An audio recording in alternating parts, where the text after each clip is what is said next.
mulai bisa kabur. lawan atau berbalik melawan itu sangat bisa kita lakukan. Anda semua ada kelompok-kelompok dan itu dibutuhkan oleh pemerintah. Saya dari jurusan hukum keluarga. Itu nggak bisa kita menghadap. Saya dulu juga belajar. Nggak bakalan kelaparan kita. Nggak ada.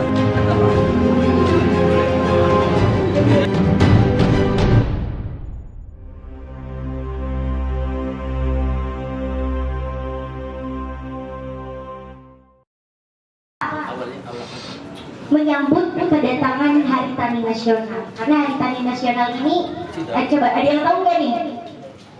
Hari Tani Nasional tanggal berapa teman-teman?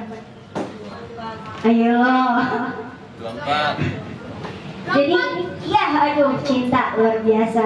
Tanggal 24 September peringatan Hari Tani Nasional. Jadi di sini di kesempatan malam hari ini kita diajak untuk menonton film ini untuk merefleksikan kembali bagaimana kedaulatan pangan kita, bagaimana kebutuhan pokok kebutuhan pokok kita ini tercukupi dari perjuangan para petani.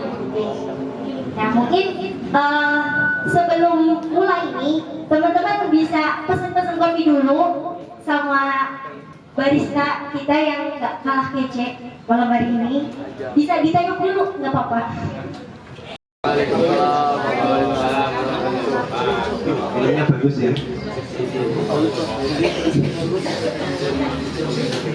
Dokumenter, jadi kuat, informatif dan datanya itu keren ya.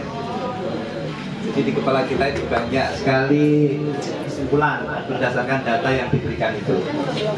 Nah kalau teman-teman mau niru bikin film itu, smartphone ini memberi segalanya tentang teknologi pembikin film ya.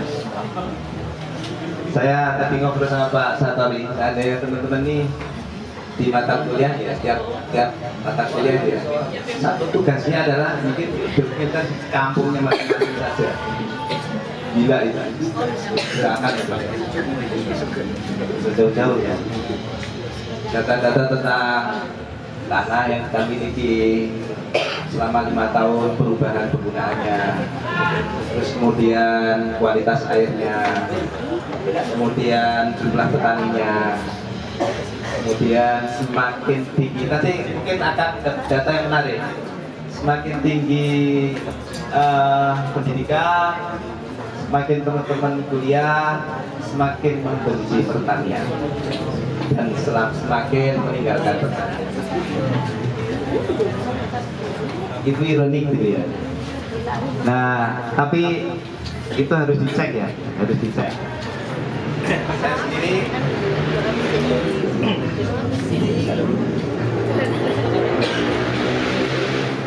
beberapa tahun ini menggeluti soal pertanian itu, ngecek di beberapa daerah yang terjadi seperti yang tulis dalam kayaknya habis. Oke. Nah, film ini punya beberapa tesis tadi ya. Yang pertama, tesis yang diberikan itu adalah satu. Aku mau nulis deh. Bentar ya. Ya nggak salah. Pertama,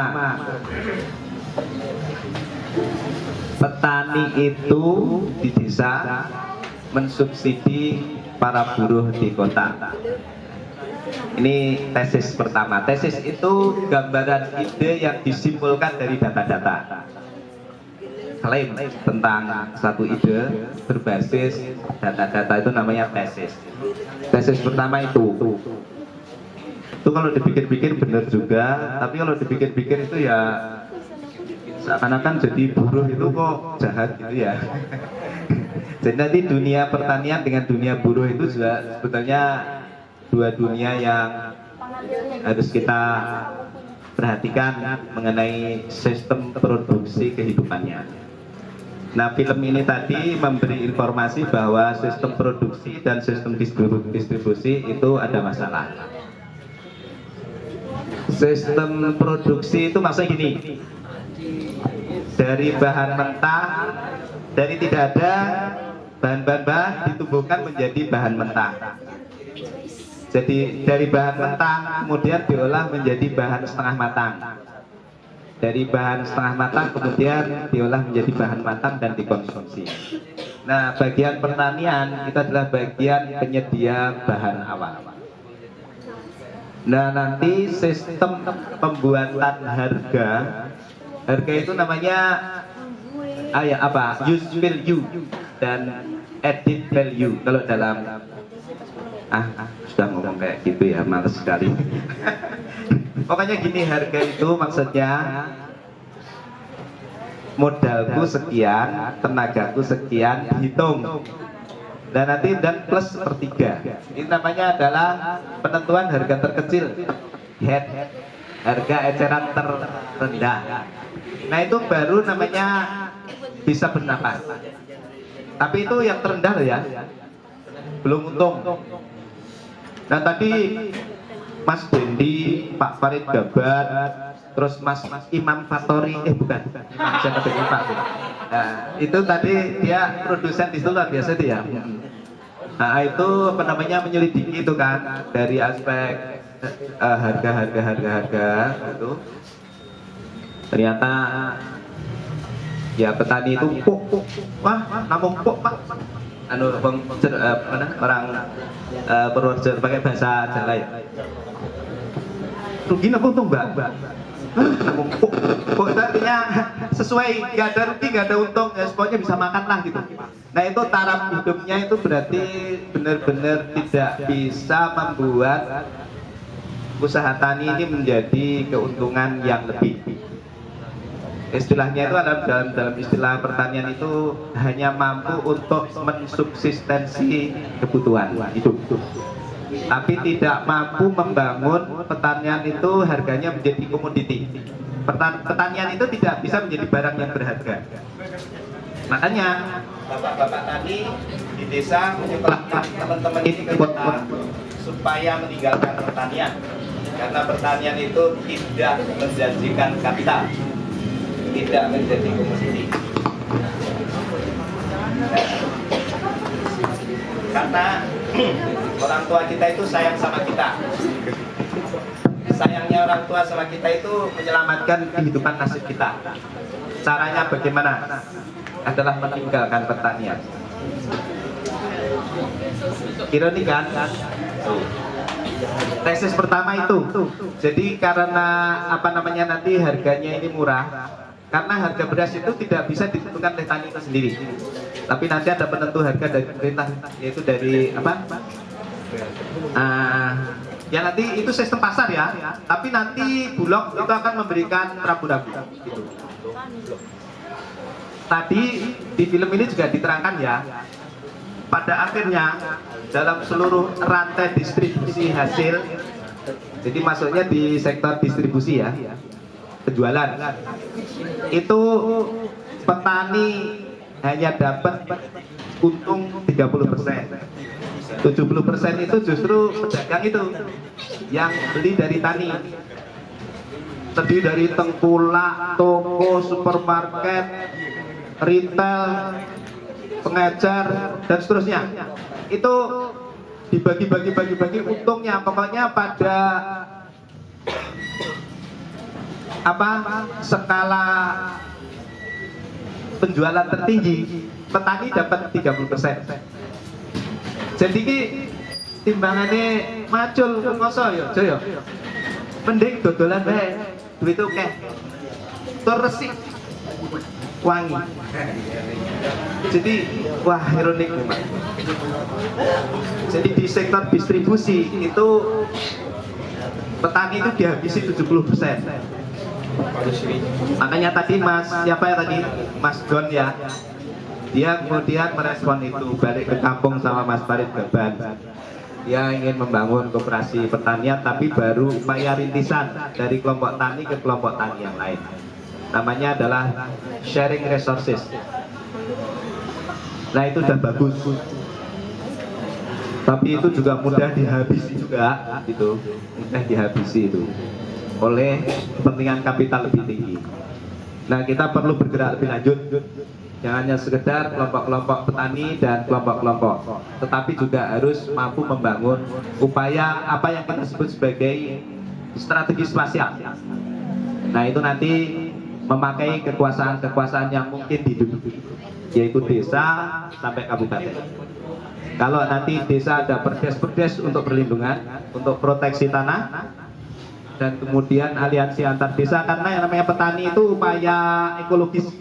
Petani itu tidak hidup dalam sebuah desa dan hidup hanya karena desa itu sendiri. Yang namanya orang Cirebon itu tergantung airnya dari Kuningan. Kuningan itu namanya daerah penyangga. Kalau Kuningan rusak, Cirebon mati. Jadi Kuningan adalah kepentingan dari Cirebon, itu secara ekologis. Maka semua proyek geotermal di Kuningan itu akan merugikan Cirebon. Semua perusahaan yang mengeksplorasi tentang air yang ada di Kuningan, Cipanies, kemudian Kalutungan dan sebagainya. Cipanies itu yang sekarang sudah PDAM kan, sudah lama ya. Itu konflik taninya gila-gilaan itu, dan berapa petani yang hilang dan berapa petak tanah yang hilang itu sudah bisa dihitung.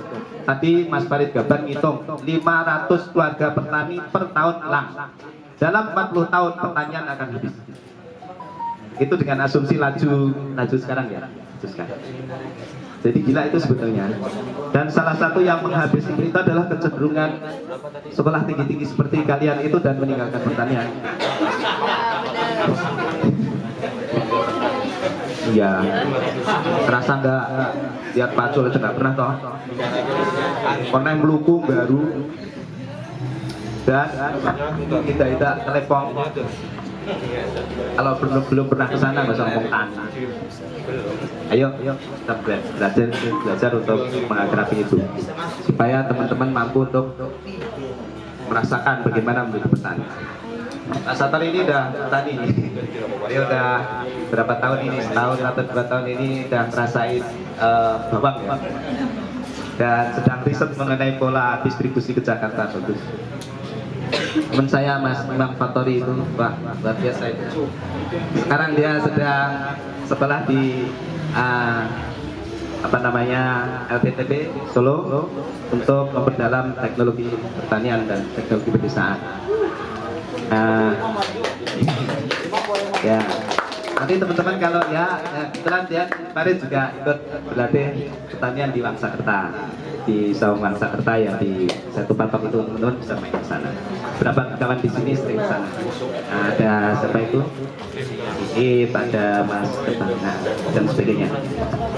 Nah, semua upaya untuk peduli kepada pertanian, karena pertanian begini, mulai dari sektor produksi sampai distribusi itu seluruhnya itu adalah rangkaian dari kehidupan tani. Maka seluruh upaya yang ada di situ menjadi penting.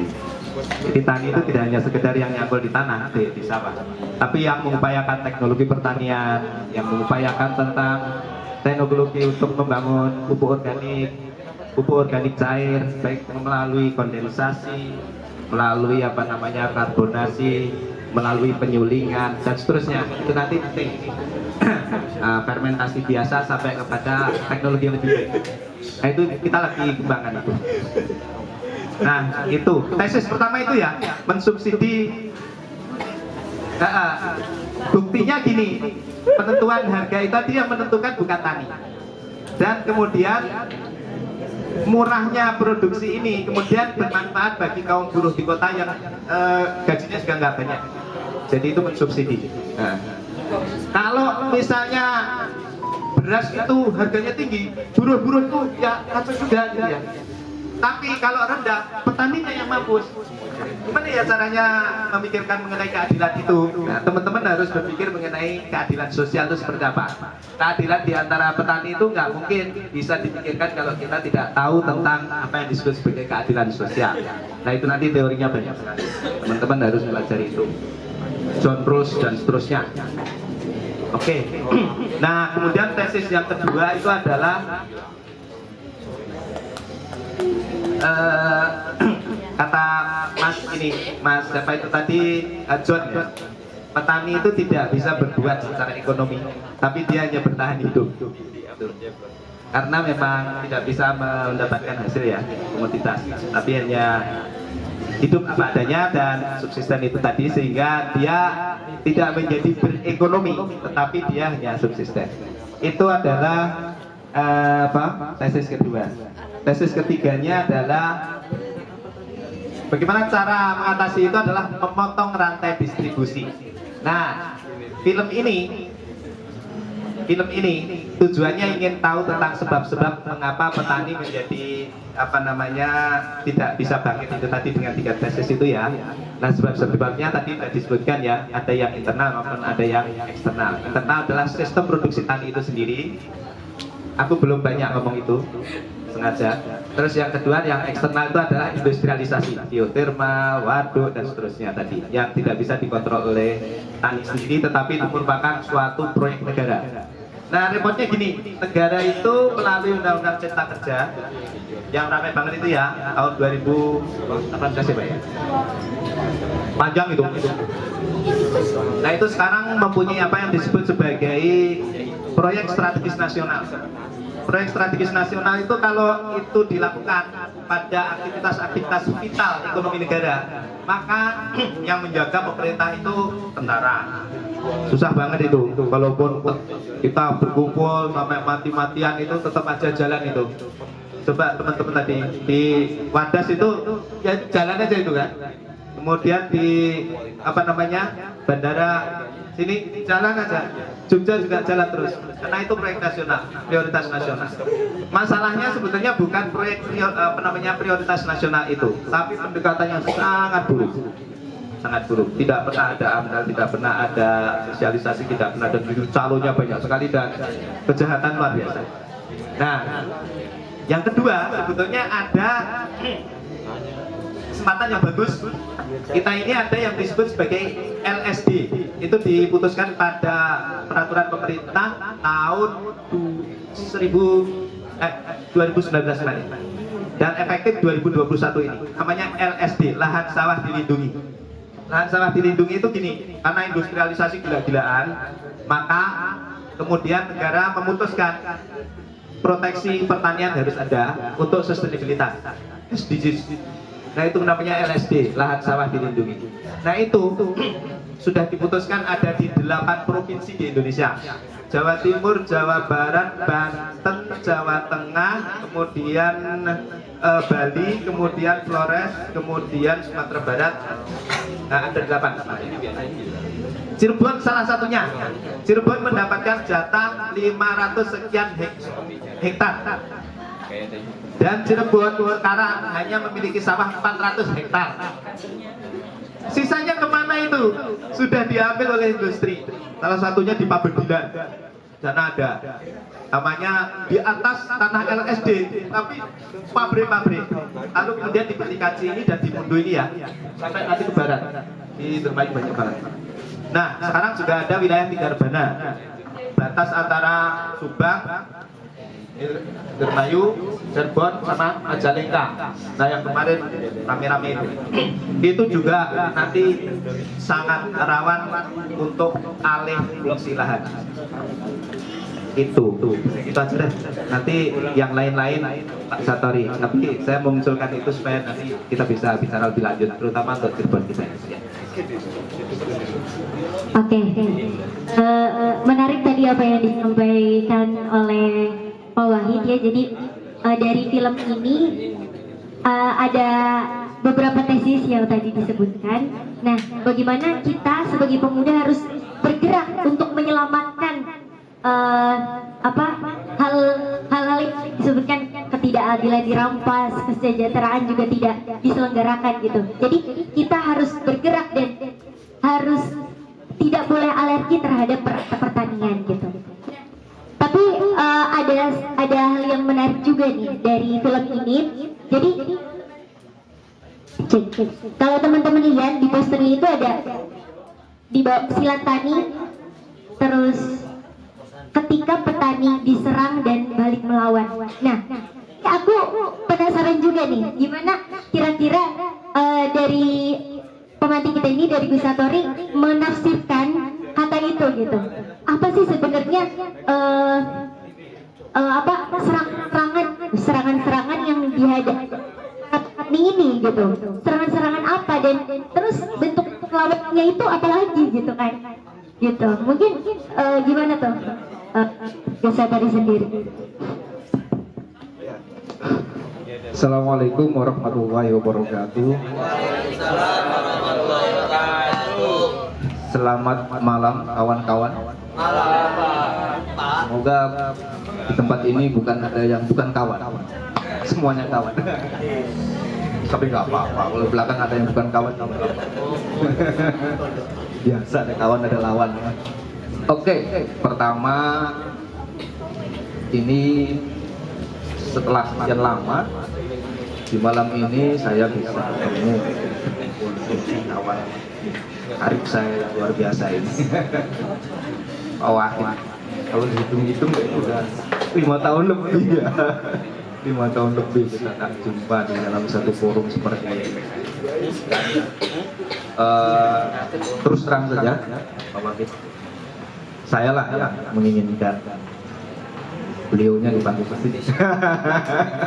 Kangen dengan Pak Wahid. Ya, kawan-kawan ingin nobar ini sekaligus ingin refleksi Hari Tani tanggal 24 September nanti. Sebenarnya ingin ngepasi tanggal 24, tapi akan ada rencana aksi ke Jakarta juga dalam rangka itu. Mudah-mudahan jadi, kalau enggak ya sudah aksi kita untuk membela nasib petani. Makanya kita ajukan di tanggal 21, karena rencana di tanggal 23 itu artinya. Mudah-mudahan jadi untuk salah satu bagian apa yang bisa kita lakukan untuk membela nasib petani. Dan saya sangat senang dan sangat berbahagia sekali tadi mendengarkan apa yang disampaikan Pak Wahid, khususnya mengenai bagaimana petani mesti bisa dikuatkan, dan menyinggung dengan sangat keras kepada siapapun termasuk saya. Kalau belum ke sawah dan nyangkul jangan jangan sok-sok membela petani. Ini keras sekali. Kadang-kadang memang dari kita tidak menyadari itu, dan di antara kawan-kawan yang mungkin orang tuanya bapak dan ibunya petani kadang-kadang lupa persoalan yang dihadapi orang tua kalian di rumah ketika menghadapi buku, menghadapi laptop di kampus. Seolah-olah apa yang kalian kerjakan, apa yang kita kerjakan di kampus ini gak ada hubungannya dengan nasib bapak dan ibu kita petani di rumah. Maka mestinya forum-forum seperti ini, belajar-belajar seperti ini, refleksi-refleksi seperti ini harus sering dilakukan oleh kita. Entah itu topik petani, nelayan, buruh, UMKM, apapun yang dihadapi rakyat hari ini, mestinya para mahasiswa sering-sering refleksikan, sering-sering memikirkan nasib mereka, supaya kita tidak terasing dengan kehidupan kita. Apa yang kita jalani di kota ini, di kampus ini, betul-betul apa yang sedang dirasakan oleh ibu bapak kita, masyarakat, rakyat yang sedang berjuang mempertahankan kelangsungan hidup mereka dan kita semua. Tidak perlu dibantah lagi oleh semua, oleh kita. Kalau bapak-bapak dan ibu-ibu petani tidak menanam, kita tidak makan, kita tidak hidup, kita tidak bisa bernafas. Ya dari mana bisa bernafas? Nggak ada yang bisa kita makan. Ya. Oke, itu refleksi saya sebagai awalan. Kenapa kemudian Salam Institut dan kawan-kawan melaksanakan kegiatan ini, dan rutin sering kita buka kajian ini. Bahkan di masa pandemi kemarin sempat kita nobar-nobar juga seperti ini. terakhir kita lebaran Kinipan ya, lebaran Kinipan. Itu juga sama tentang petani hutan Kinipan di Saung Buang ini juga, dan beberapa di tempat lain. Kita tetap melakukan aktivitas-aktivitas untuk merefleksikan keadaan, merefleksikan situasi di mana rakyat, di mana orang-orang kecil seperti petani dan nelayan sedang menghadapi kehidupan yang berat. Kalau tidak kita, yang konon katanya kaum terpelajar ini, siapa lagi yang memikirkan mereka? Katanya agen perubahan. Mahasiswa itu sebagai agen perubahan. Agen perubahan apanya? Baik ya. Nah, untuk tadi yang dilontarkan Lina, moderator, itu pertanyaan yang berat sekali untuk mengungkap tabir di balik kenapa Ekspedisi Indonesia Baru ini kemudian merilis film perdananya berjudul Silat Tani dengan hashtag yang di bawah tadi, ketika diserang maka menyerang balik. Saya juga baru pertama kali lihat ini karena memang baru dilihat ya, belum di download karena sistemnya seperti ini. EIB ini nggak mau diposting dulu di YouTube, jadi langsung ditonton. Nanti setelah mereka selesai ekspedisi 1 tahun mungkin akan upload ke YouTube, jadi kita harus nonton langsung seperti ini. Dan di download dari kemarin susah sekali ya kawan-kawan ya, susah di download, makanya kita streaming saja langsung. Nah, judulnya Silat Tani. Tadi juga ada tayangan tentang orang sedang bersilat, tapi hubungannya apa dengan tani tadi ya? Itu pertanyaannya Dina tadi, itu sebenarnya kutip-kutip ini. Kira-kira apa ini, simbol apa yang sedang diberikan oleh EIB ya, Ekspedisi Indonesia Baru ini tentang silat tani? Saya tadi merefleksi, dan ketika Lina bertanya itu, oh ya harus benar jawaban saya. Tapi kira-kira ada beberapa tesis juga yang saya baca dari film ini, mungkin sama, juga mungkin ada sedikit berbeda dengan Pak Wahyu. Jelas tadi persoalan petani itu ada internal, ada eksternal. Maka kalau bicara tadi, ketika diserang kemudian melawan, dua-duanya dilakukan oleh petani. Dua-duanya dilakukan dan mesti dilakukan oleh petani. Atau kelompok-kelompok lain seperti kita yang mensupport gerakan mereka. Dan memang di film ini belum tampak jelas. Nanti saya kritik Mas Dandina. Tapi memang dia sebuah awalan ya. Saya masih menunggu episode berikutnya dari ini, dan dia akan menunjukkan bagaimana melawan itu dilakukan secara efektif. Dia hanya clue-clue saja. Yang paling menonjol dari film ini adalah menunjukkan step by step persoalan internal dan eksternal itu terjadi dan dihadapi oleh para petani. Yang pertama jelas sekali di sektor internal adalah persoalan nasib, harga pangan, nasib harga komoditas, nasib kehidupan mereka dari aktivitas bertani mereka. Si malakamanya tadi sudah disampaikan Pak Wati. Kalau harganya mahal, yang menjerit konsumen. Kalau harganya murah, ya pasti petani yang akan tertekan. Lalu masalahnya di mana? Tadi muncul masalahnya di tengah tadi, rantai pasoknya, rantai distribusinya yang terlalu panjang. Ada pemain-pemain di tengah ini yang padahal dari tingkat petani cuma 4.000 sekian, nggak sampai 5.000, dijual sampai 12, 13 dan seterusnya. Ada range yang bisa sampai 3 kali lipat, 2 sampai 3 kali lipat dari harga petani. Ini siapa yang ngambil untung di tengah ini?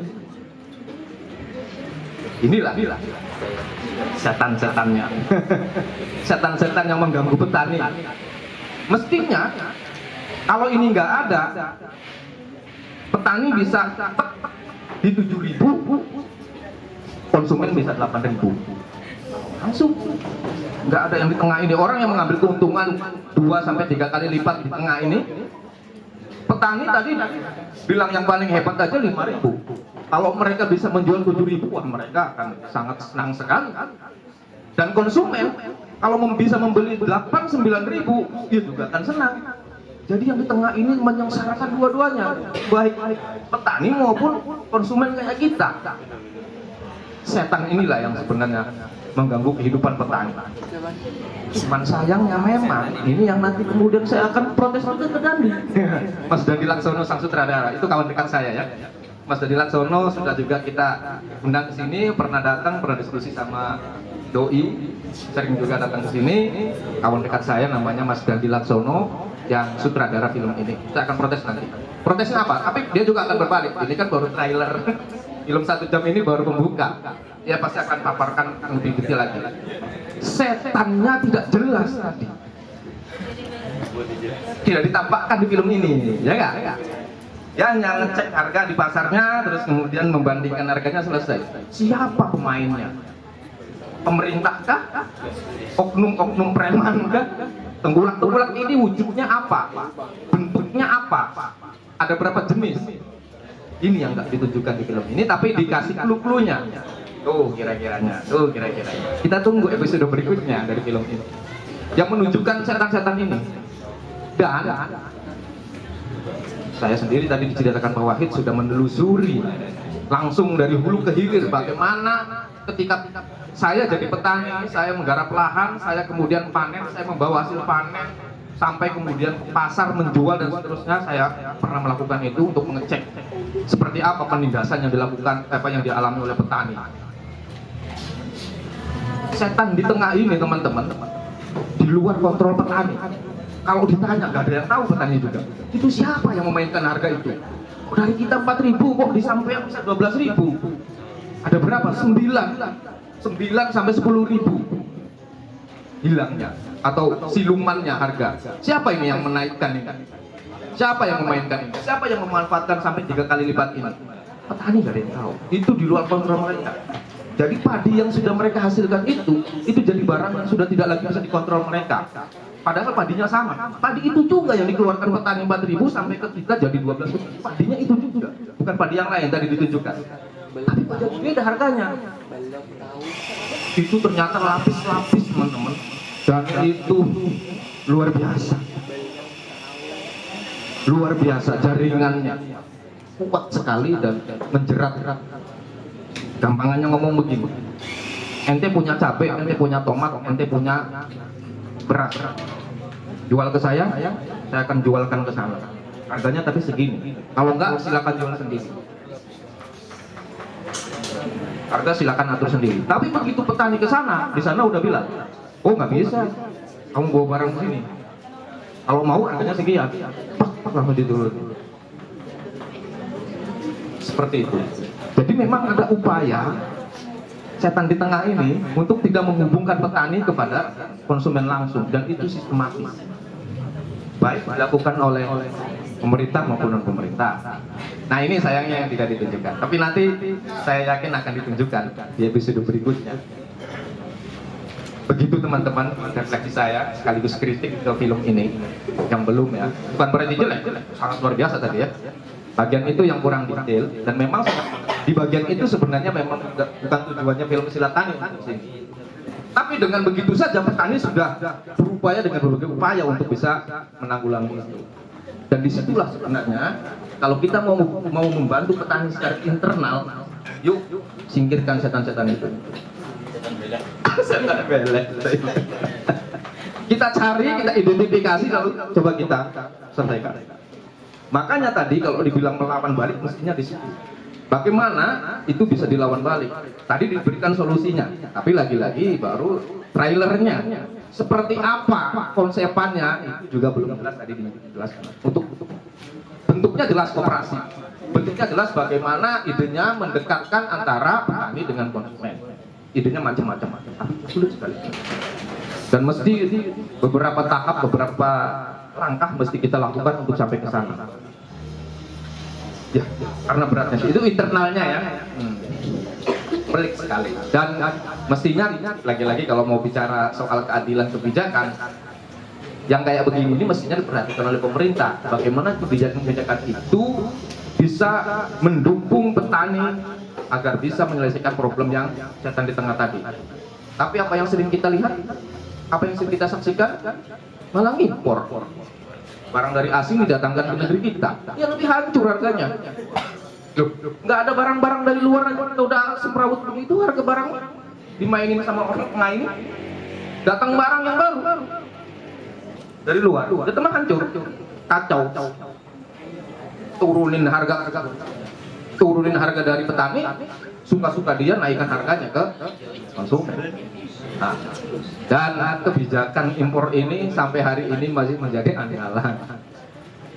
Ketahuannya apa? Ya kemarin pas COVID kan rame ribut. Kenapa? Karena Vietnam udah gak mau ngekspor lagi. Kita nggak bisa impor beras dari Vietnam, nggak bisa impor beras dari Thailand. Itu negeri-negeri yang jadi target impor Indonesia. Mereka nggak mau. Kenapa? Mereka juga butuh. Lagi situasi COVID, mana mau menjual barang-barang komoditas kita. Kelimpunganlah kita. Apa katanya? Yuk ciptakan 1000 sawah atau apa gitu ya. Menciptakan lagi sawah-sawah, mencetak sawah dicetak opol. Dari kemarin juga petani kita sudah bikin sawah, sudah bertanam. Ngapain bikin cetak sawah? Bukan itu. Dan ternyata kan itu cuma omong kosong kan? Kebijakan tentang food estate nyetak sawah itu hanya omong kosong. Nggak begitu juga petani sudah kuat kok. Tinggal dibantu dan dikerjakan fasilitasi harga mereka supaya harganya stabil dan mereka dapat untung. Ini nggak dilakukan pemerintah. Dan bagian itu juga tidak terlalu ditonjolkan di film ini. Belum. Oke ya, itu refleksi saya dari yang bagian eksternal. Saya mau refleksikan dan sekaligus tadi menjawab pertanyaan Lina, lebih parah lagi tadi ditunjukkan. Kenapa dibilang lebih parah? Lah kalau internal, walaupun kayak gitu minimal masih bisa nanam, masih bisa panen, masih bisa jual, hidup masih bisa dari situ kok walaupun dikit. Nah kalau sawahnya sudah ditambang, sudah dibikin pabrik, sudah dibor, sudah nggak ada air, mau nanam gimana? Apa yang mau ditanam? Air nggak ada, sawahnya udah nggak ada, habis sudah. Bukan hanya pertanian yang habis, kehidupan yang habis. Karena tidak akan bisa yang diharapkan lagi dari pertanian. Suruh kerja yang lain, ya mereka nggak bisa dari kecil, dari nenek moyangnya bertani kok tiba-tiba disuruh jadi kuli bangunan, disuruh jadi yang lain. Yuk, bingung, kelimpungan. Ya wes lah, mendingan jadi TKW. Pergi Korea, digebukin sama majikan di sana. Gak jelas juga kebijakan negara untuk para TKI, tenaga kerja Indonesia. Saya yakin kalian cek di desa masing-masing itu pasti fenomena orang pergi menjadi TKI pasti ditemukan. Benar nggak? Di mana-mana, bukan hanya Indramayu. Kalau kata Indramayu terkenal sekali. Indramayu, hampir di semua desa sekarang orang sudah akan memilih. Sorry Mas Lujo, sorry, nggak bermaksud. Karena sudah banyak risetnya soalnya. Indramayu ini banyak sekali orang pergi ke. Ini bukan hanya fenomena di negeri-negeri yang seperti itu. Di semua kampung semua ini, saya cek satu-satu kalau yang mungkin kaliannya nggak tahu, coba dicek. Di desamu ada berapa orang yang pergi menjadi TKI, entah itu dalam negeri, antar kota maupun keluar negeri. Kenapa mereka sampai begitu? Karena kehidupan pertanian diobrak-abrik. Sawahnya sudah nggak bisa ditanami dan nggak ada.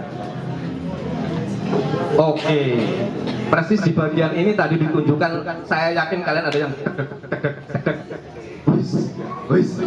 musiknya mulai kencang tadi kan, pas mulai ada orang demo-demo. Karena memang situasinya seperti itu. Lina ini sudah 1 bulan Lina ke Wadas tadi yang di film itu. Lina dan kawan-kawan, ada Alim, yang lainnya 4 orang dari Salam Institute pergi ke Wadas persis setelah kejadian yang tadi orang dibawa-bawa, dipukul-pukul tadi itu ya. Tanggal berapa itu ya peristiwanya? Februari, 8 Februari. Lina kesana Maret ya? Februari juga langsung beberapa hari ya. 1 bulan di sana menyaksikan langsung dan membantu warga di sana yang sedang mengalami trauma setelah mengalami tindakan seperti yang tadi di film itu. Luar biasa. Bagian itu yang dramatis ditunjukkan di film ini ya. Musiknya juga. Kalau di awal kan masih santai, landai gitu ya. Begitu yang bagian eksternal ini, karena efeknya memang dahsyat luar biasa teman-teman. Yang akan hilang bukan hanya harga, yang akan hilang bukan hanya ekonominya, sumber daya alam, sumber agrarianya yang hilang, sawahnya yang hilang, airnya yang hilang, tanamannya yang hilang, semuanya hilang, dan bukan lagi menjadi milik petani. Maka kalau orang bersilat tadi balik melawan itu, jurusnya yang harus mesti kuat, yang bagian yang ini, karena hantamannya juga kuat. Tadi kuda-kudanya kan dicobain. Sebenarnya lagi gambarin ini kan, ini yang paling berat itu ketika memanggul orang di pundaknya, di kaki ini. Saya sih menyimpulkan yang tadi dua ini internal eksternal ya, dua-duanya ya. Tapi begitu kuat tadi bilang, dan ternyata kuat. Itu menunjukkan optimisme, petani bisa melawan, petani bisa mempertahankan haknya, walaupun terjadi di mana-mana seperti itu. Tidak untuk menyerah, tidak untuk menerima nasib, paling tidak melawan sampai titik darah penghabisan. Karena itu adalah ruang hidup. Tadi ditunjukin orang Wadas itu ngeri sekali. Dan itu mereka loh ya, itu nggak direkayasa loh. Orang Wadas sendiri yang bilang, dijual berapapun nggak mau, ditawarin mobil mewah nggak mau yang banyak-banyak, sedikit-sedikit akan bisa mempertahankan hidup sampai anak cucu. Itu prinsip hidup yang sangat sederhana. Asal jangan diganggu kehidupan kami. Wes lah, harga turun, jual susah, yang penting bisa makan kok, bisa hidup kok. Lah kalau sampai yang tambang, kalau sampai habisi sawah kami ya sudah ludes. Walaupun diganti uang berapapun mereka nggak mau. Sampai dihitung berapa? 1,8 M, nggak mau juga. Ya, itu prinsip bapak dan ibu kita, dan mesti kita kita bantu pertahankan. Saya sedikit cerita teman-teman, Pak Wakil juga bagian dari itu. Waktu kami sama-sama menolak rencana pembangunan geotermal di Kuningan. Tadi geotermal di Dieng, Banjarnegara dan Wonosobo. Tadi ditunjukin bagaimana rusaknya air, ya kan, hancurnya pertanian gara-gara itu. Ditunjukin tanamannya pada rusak. Lah kalau rusak begini, jangankan harga, nggak ada harganya.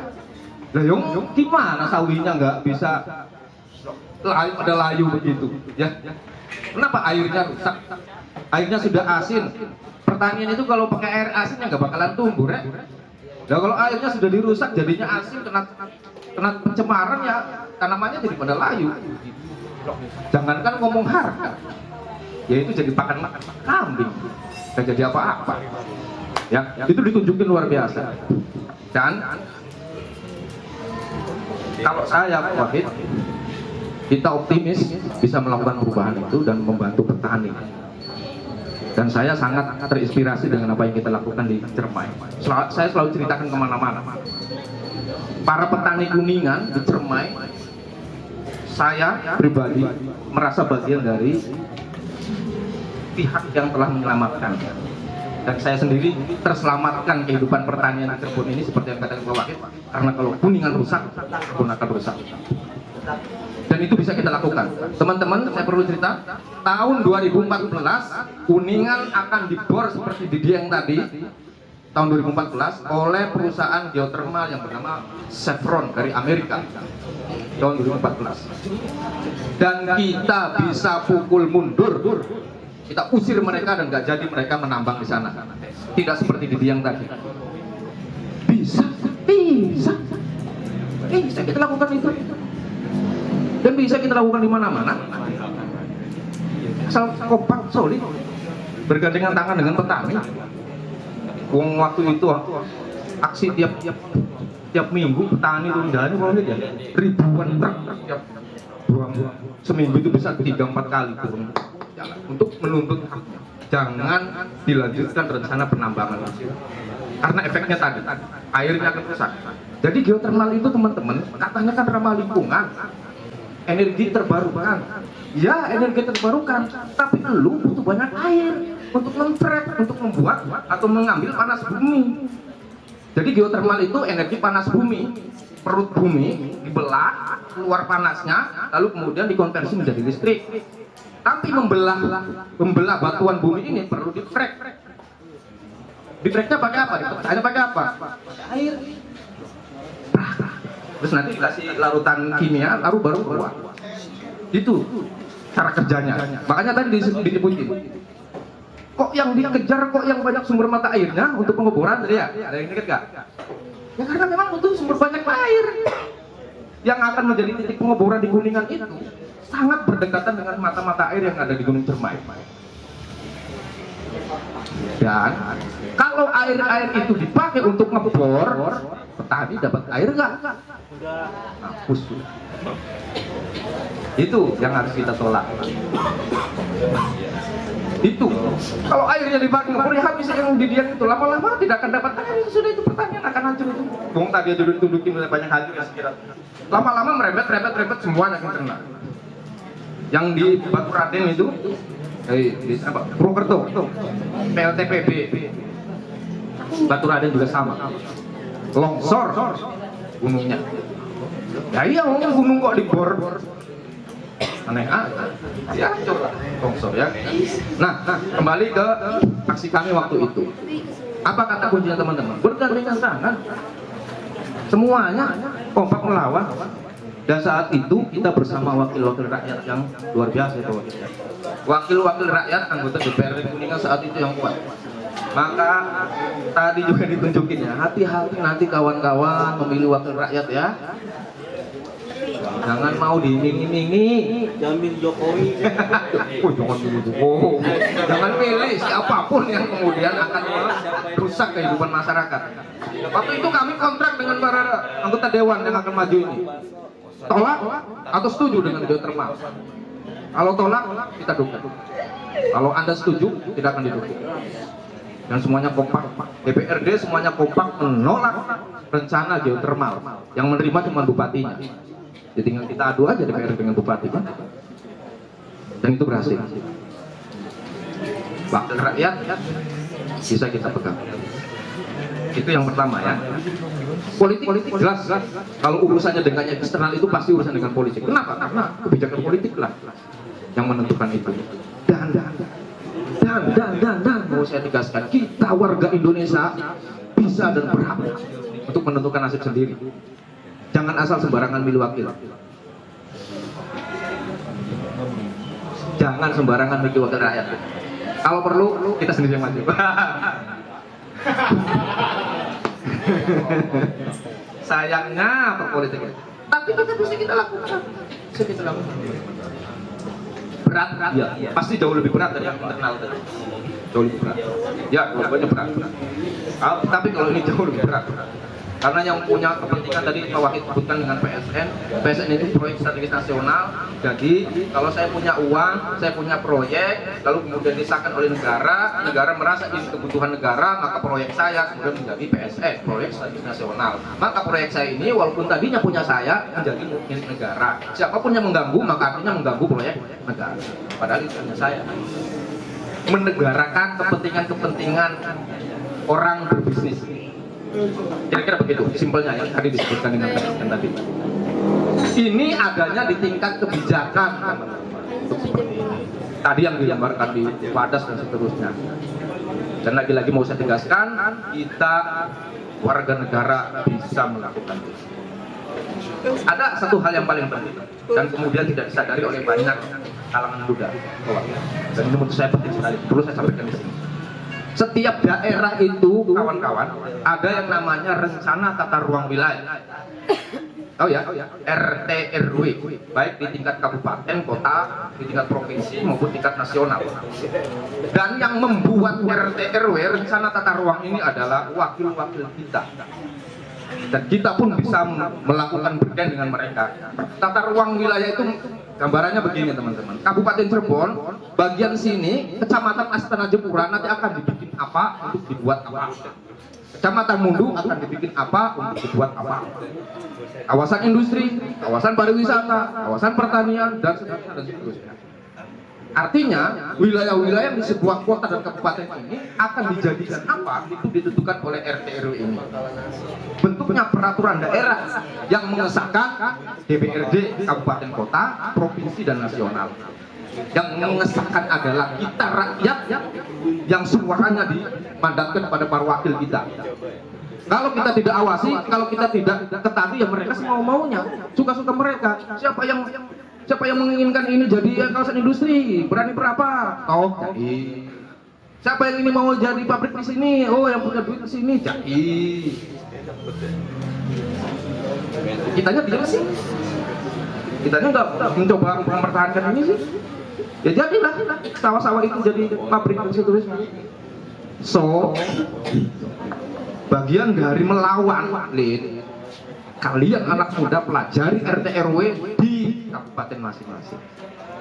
Kampung kalian, desa kalian, kecamatan kalian akan dibikin apa sama pemerintah daerah kalian.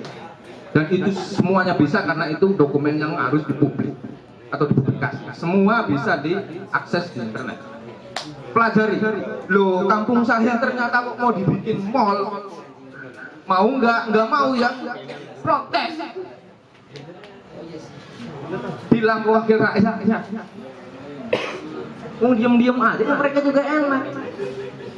Dan kalian, kita semua yang katanya kaum terpelajar ini mestinya bisa membantu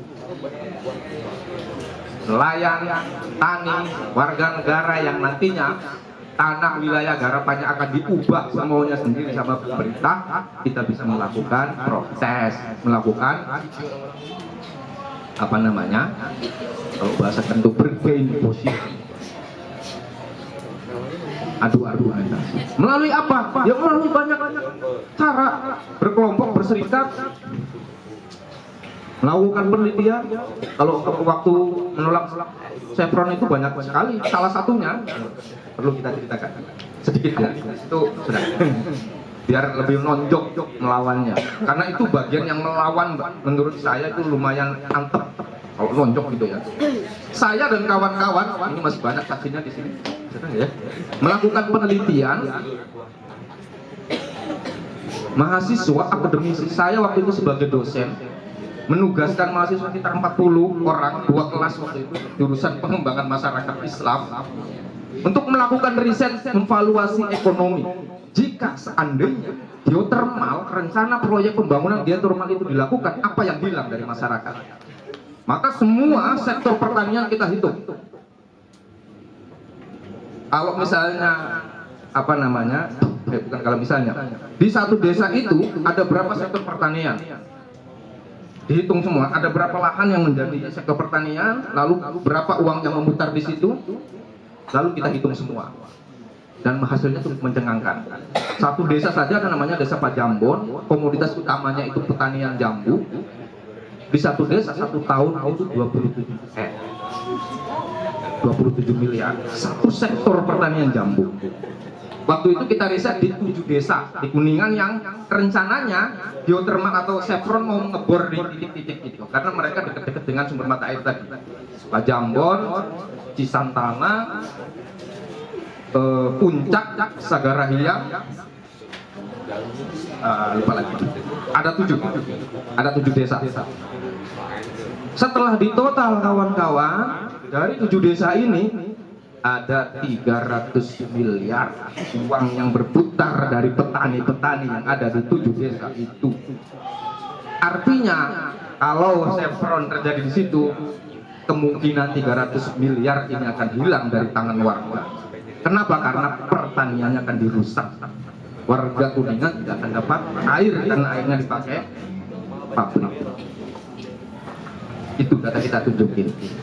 Sementara konon yang dijanjikan oleh PT Chevron cuma 87 miliar, cuma sekian persennya, tidak 50% acang yang dijanjikan Chevron untuk Pemda Kuningan. Selentingan seperti itu, jauh sekali dari kerusakan yang akan diterima warga. Ini baru 7 desa, sementara yang terdampak bisa ratusan desa sampai ke Majalengka dari rencana eksplorasi ini. Kita riset, ini bagian dari cara kita melakukan pembelaan, melakukan penguatan terhadap gerakan rakyat yang ingin menolak itu. Ya dari wawancara dengan petani semuanya. Oke, lalu data ini kita jelaskan, kita presentasikan di depan para dewan yang terhormat DPRD Kuningan. Waktu itu juga ada ketuanya Pak Nana. Itu Pak ya. Sudah ingat banget Rana ya. Ya, Pak Rana. Ketua DPRD Kuningan saat itu Pak Rana ada di depan kita. Saya dengan Pak Is waktu itu mempresentasikan riset kami itu Tebelnya segini, sekitar 500 halaman. Dokumen asli kita serahkan ke DPRD. Ini jadi alat Anda untuk menolak bupati melakukan atau melaksanakan proyek ini. Silakan gunakan. Ini yang akan rugi rakyat Anda. 300 miliar akan hilang dalam setahun, sementara akan diganti cuma 87 miliar dan itu tidak kembali ke masyarakat. Gak tahu nanti siapa 87 miliar itu. Anda mau mengorbankan rakyat Anda? Saya ini silakan datanya Anda bisa baca sendiri. Dan itu riset baru 7 desa. Diterimalah laporan itu oleh beliau, dibawa dan itu menjadi alat untuk menghantam balik bupati. Kami merasa mudah-mudahan kalau itu jadi amal, itu bagian dari cara kita kaum akademisi untuk bisa membantu para petani. Dan tidak lama setelah itu kemudian Chevron menyatakan diri mundur, hengkang balik lagi ke Amerika, tidak melanjutkan lagi rencana proyek mereka.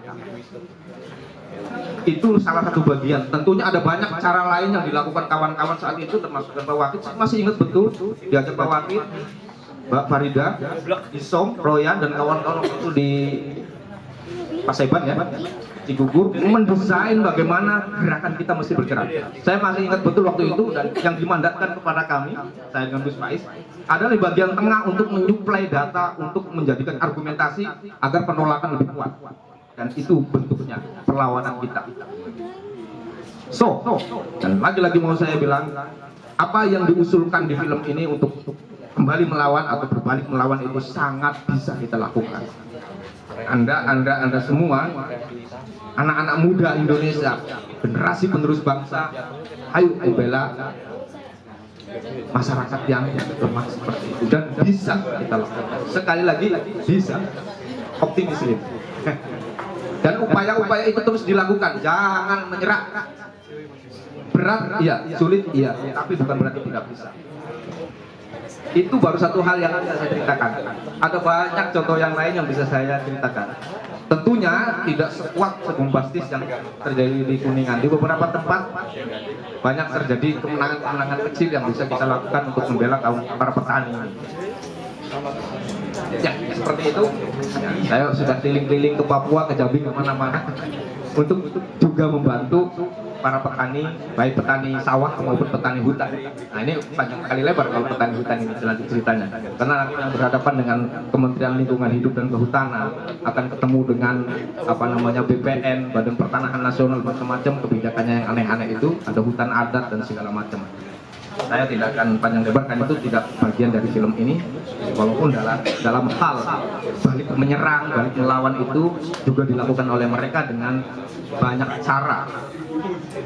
Seperti itu refleksi dari saya, menggap-menggap saya agak sedikit emosi kan. Boleh kasih tepuk tangan dulu mungkin ya untuk dua pematik kita ini. Ya, sebenarnya memang saya kalau yang bagian seperti ini selalu akan bawa nada-nada yang selalu intonasinya selalu gemes dan emosi ya. Mohon maaf kalau agak tidak nyaman di kuping Anda semua. Terima kasih. Assalamualaikum warahmatullahi wabarakatuh. Waalaikumsalam warahmatullahi wabarakatuh.